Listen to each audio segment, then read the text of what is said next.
Welcome to the adaptive structuration theory.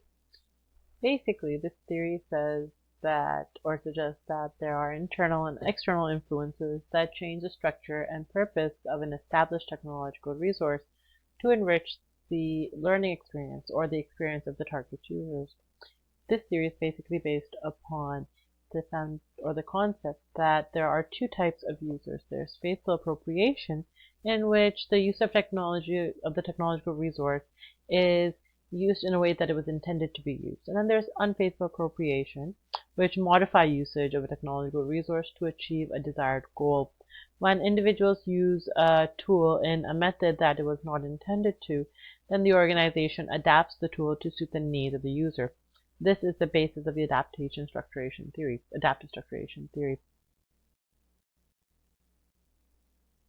So some key terms and definitions that you should know before you get a better or a more in-depth understanding of this are, it's the same YouTube video right over here, and then there's a presentation.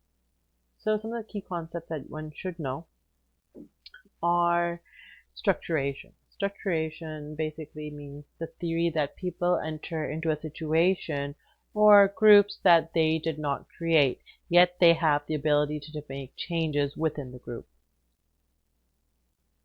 Rules. Rules and regulations basically are preconceived ideas that people bring to groups as to how things should be done within the group. Intended or unintended. Individuals may use technology as it was intended by design, or alter its use in relation to their own specific environment. Experiences. People's experiences, environment, or opinions about technology influence its use. Production. People change or adopt rules as interaction occurs. Reproduction. Actions reinforce existing systems. Resource. What people bring to the table, such as materials, attributes, relationships, or expertise, etc.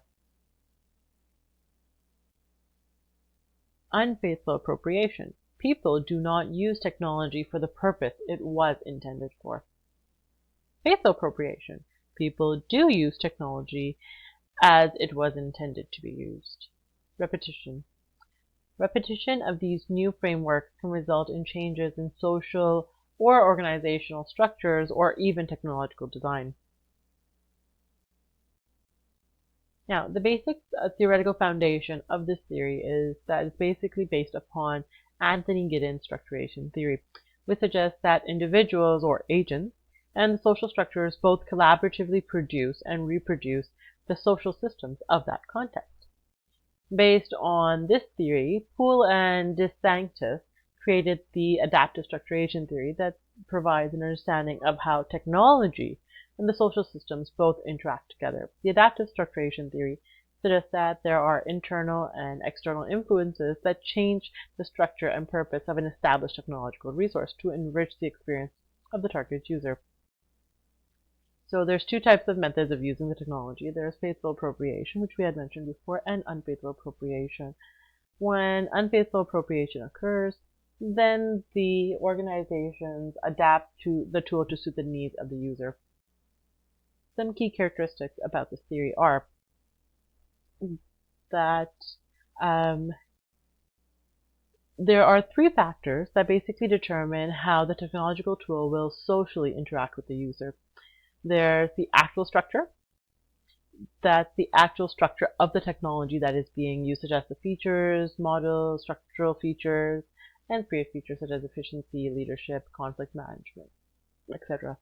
Then there's other sources of that provide structure. For example, organizations' physical and social structures. And then there's a group's internal systems, such as styles of interacting, the knowledge, experience, and expertise of the users that are going to be using the technology. Then you have the social interaction, which occurs between the technology and its user. Then there's appropriation of structures.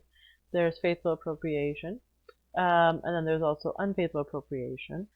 And if you have unfaithful appropriation, then, well, even if you don't have unfaithful, you have a faithful and unfaithful both, you have emergent sources of structures that can also influence the social interaction.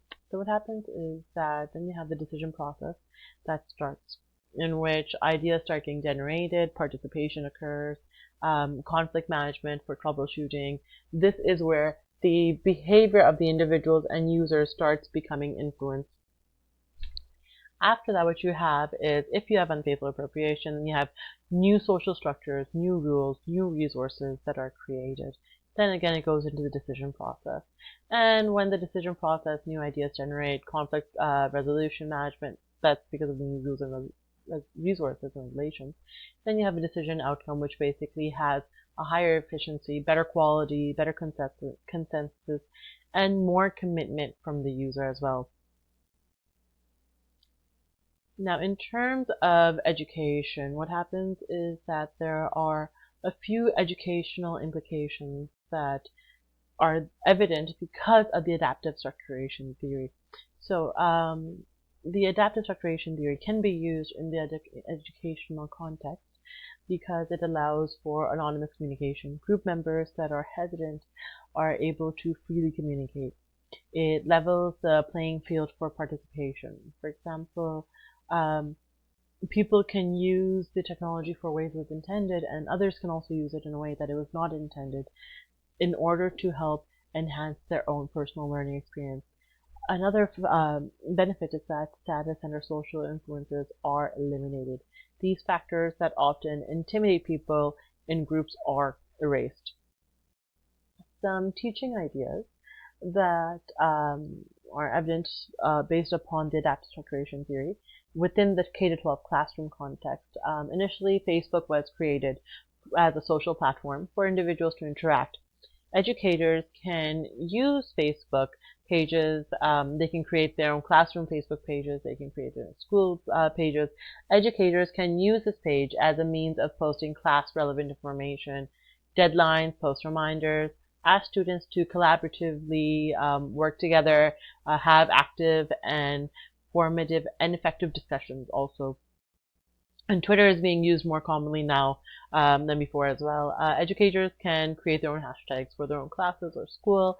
They can ask students to go and research about a certain community of practice. They can have students keep up to date with the latest news, latest research, by finding research that's been posted on Twitter about groups, organizations, and everything like that.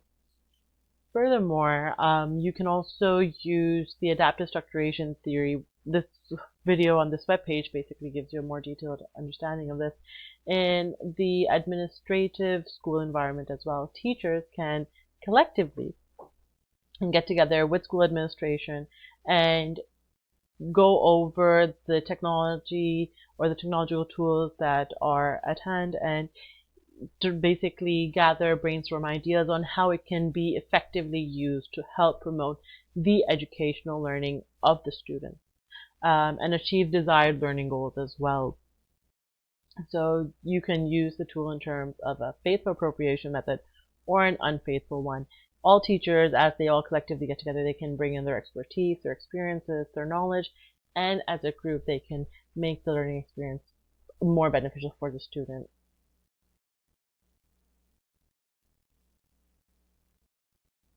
Now, the authors which had actually created or authored the adaptive structuration theory, there have been three theorists which are very, very highly influential for this.